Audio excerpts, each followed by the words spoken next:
Bonjour à tous, c'est Diaboloman, j'espère que vous allez bien. Donc aujourd'hui une vidéo que j'avais envie de réaliser depuis un petit moment, puisqu'il s'agit de vous présenter le matériel vidéo que j'utilise.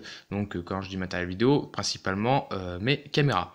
Actuellement j'utilise mon portable, donc à titre indicatif c'est juste un petit Xperia, donc je ne me rappelle plus le modèle. Mais voilà, donc c'est pour vraiment vous présenter les autres caméras. Donc ici on a la GoPro Hero 3 en version black que j'utilise depuis mes tout premiers pas sur YouTube. Donc après je vais préciser quelques trucs. Ici on a la Runcam 2 qui me sert de scope cam parce qu'ici j'ai modifié la lentille pour qu'elle puisse être zoomante et du coup qu'on puisse voir de loin.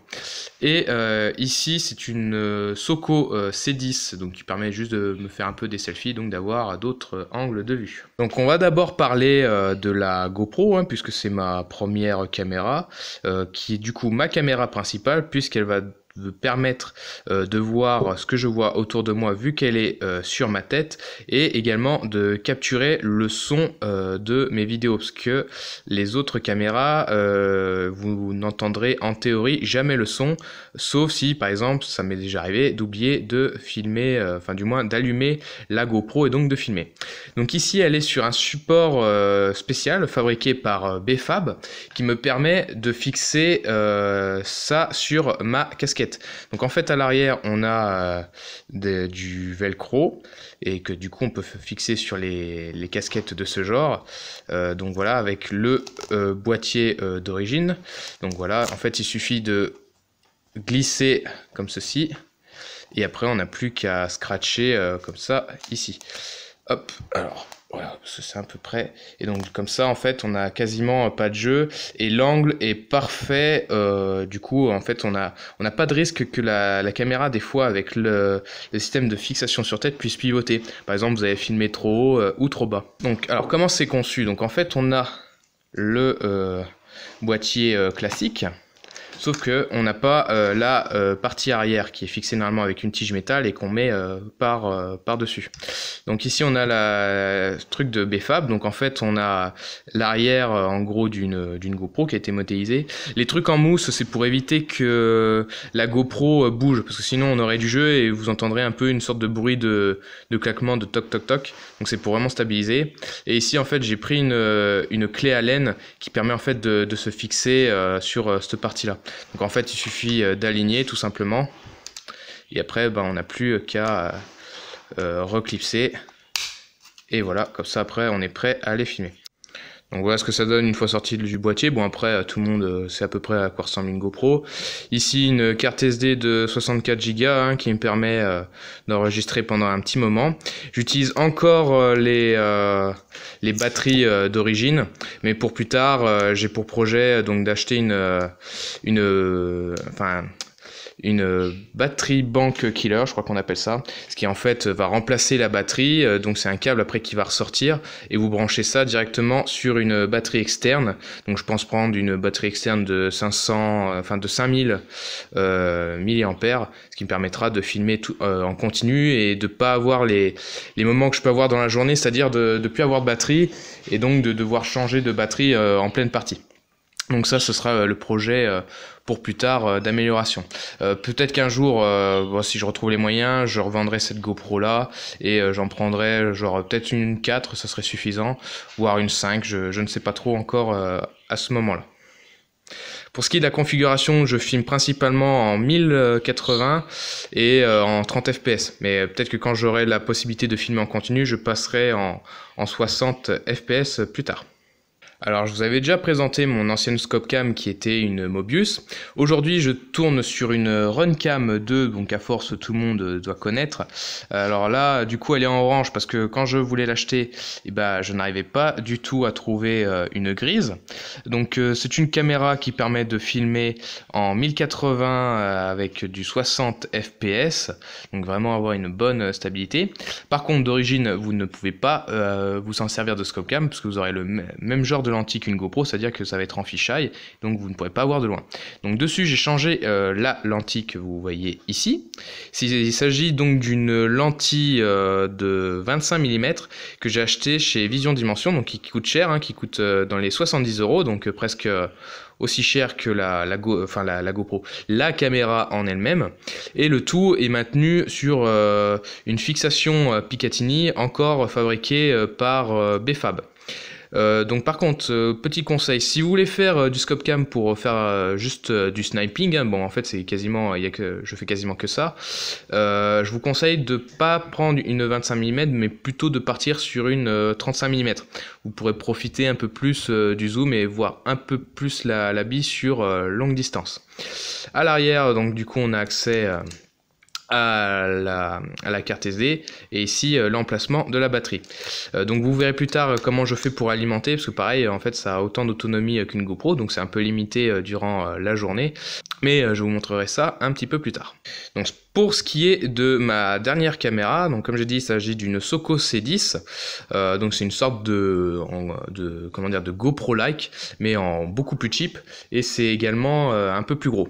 Donc pareil, le boîtier, alors du coup il est camouflé parce que il va être principalement sur la réplique. Donc, vous voyez quand on met une GoPro à côté, donc c'est à peu près la même taille, mais le boîtier il fait beaucoup plus imposant que les GoPro classiques. Après bon, au niveau largeur là on voit que c'est quand même la Soko est un peu plus grosse. Dedans une carte SD, donc ça doit être la plus petite que j'ai, ça doit être la 16, donc c'est vite rempli tout de même.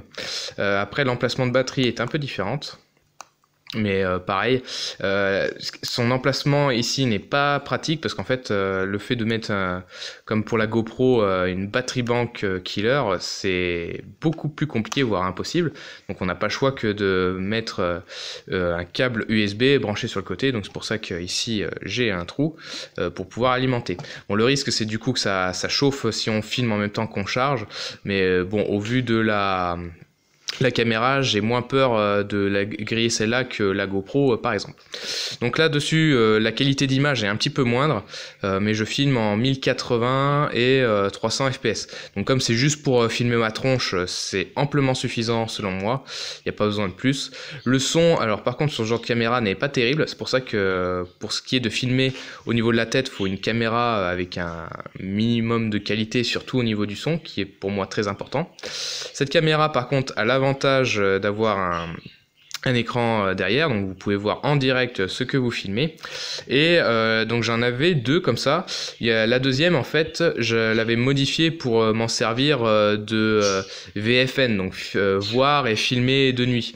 Il suffit tout simplement donc en fait là c'est la Soko C10, je crois que c'est la première caméra que Tonton Jim avait utilisée pour faire son système de voir et filmer dans le noir. En fait il suffit tout simplement de démonter les lentilles, mais ça c'est pour toutes les caméras d'ailleurs, mais cette caméra est assez simple à démonter. Vous enlevez le filtre infrarouge qui est derrière la lentille, et quand vous allez utiliser une lampe infrarouge, et à travers la caméra, vous allez voir la lampe comme si c'était une lampe classique qui éclairait, sauf qu'à l'œil nu, vous pouvez pas le voir, ou alors de façon très très faible.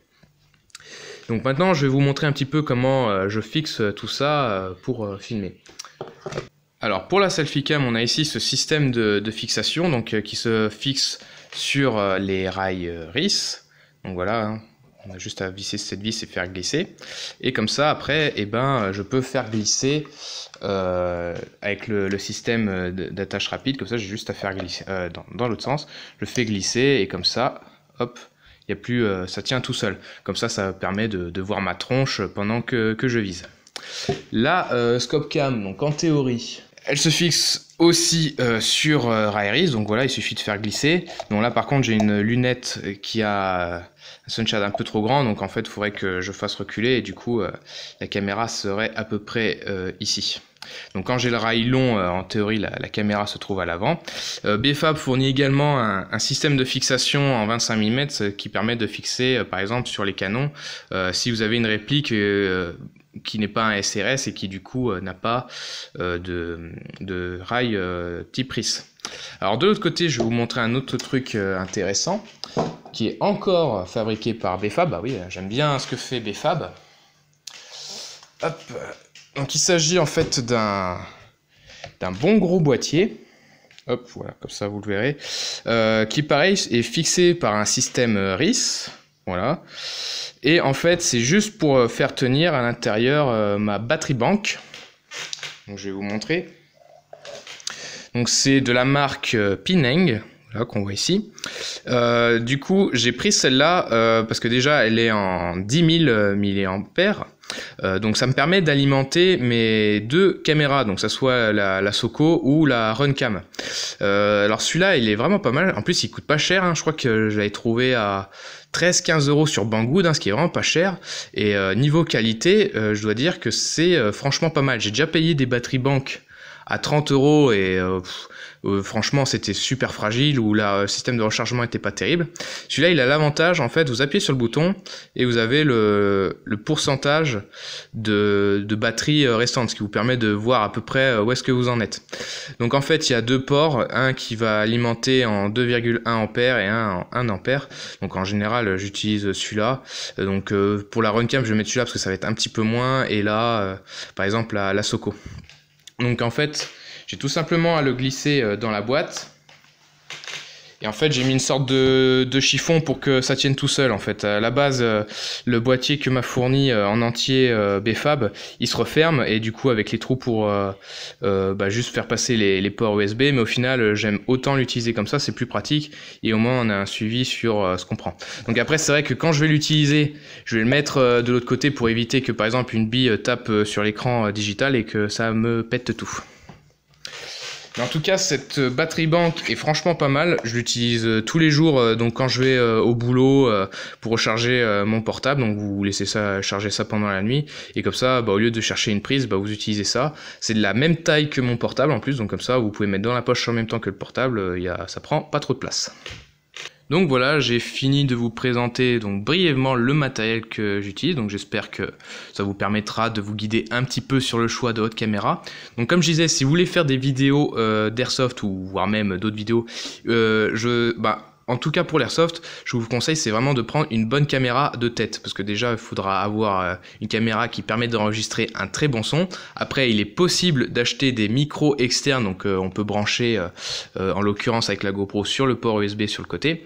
Et après bon, il y a d'autres possibilités selon les versions de caméra que vous allez avoir. Pour ce qui est de la Scopecam, donc après, à voir selon ce que vous allez faire, si c'est pour faire de l'assaut en CQB, ou alors si c'est exclusivement pour le snipe. Si vous allez faire que du snipe, je vous conseille de prendre une lentille au moins de 35 mm, donc après que ce soit du cheap ou de la très bonne qualité comme sur Vision Dimension. Donc je vous mettrai les liens du site dans la description de la vidéo. Après pour ce qui est des fixations, donc soit vous pouvez partir sur la fixation de Befab, hein, vous direz que vous êtes venu de ma part. Sinon Runcam vend désormais un kit complet pour l'airsoft. Donc vous fixez sur système RIS ou alors à l'aide d'un anneau de 25 mm. Donc ça vous permet de fixer ça en général sur des lunettes ou alors des canons de réplique airsoft. Pour ce qui est de la troisième caméra pour faire les selfies, là vous pouvez partir sur quelque chose de beaucoup plus abordable. Par exemple, avoir une bonne qualité de son, on s'en fiche parce que le son, faut que ça reste au niveau de la tête. Si vous faites trop de changements de caméra avec le son, par exemple, on va pas bien entendre ce que vous dites et tout. Donc voilà. Pour ce qui est de ce genre de caméra, vous pouvez partir sur des choses beaucoup plus abordables. Pour ce qui est des batteries externes, en fait moi j'ai pris ça, mais vous n'êtes pas obligé de prendre aussi gros, parce qu'en fait le fait qu'il y ait les deux ports USB, je voulais vraiment pouvoir alimenter mes deux caméras en même temps. Mais vous pouvez partir sur quelque chose de beaucoup plus petit comme une 3000 qui va être une sorte de tube, voire une 5000, et à ce moment là vous faites comme les gros snipers youtubeurs qu'on voit et qui en fait ils fixent ça à l'aide de Rislan par exemple sur leurs lunettes. Ça prend pas de place et c'est pas trop lourd, c'est pas aussi encombrant que mon système quoi. Mais moi en fait j'ai plus ou moins l'habitude. Donc voilà, je vous remercie d'avoir regardé cette vidéo. Si vous avez des questions, n'hésitez pas à les poser en commentaire. N'oubliez pas le petit pouce bleu si vous voulez soutenir la chaîne. Vous pouvez également me retrouver sur Facebook ou sur Instagram.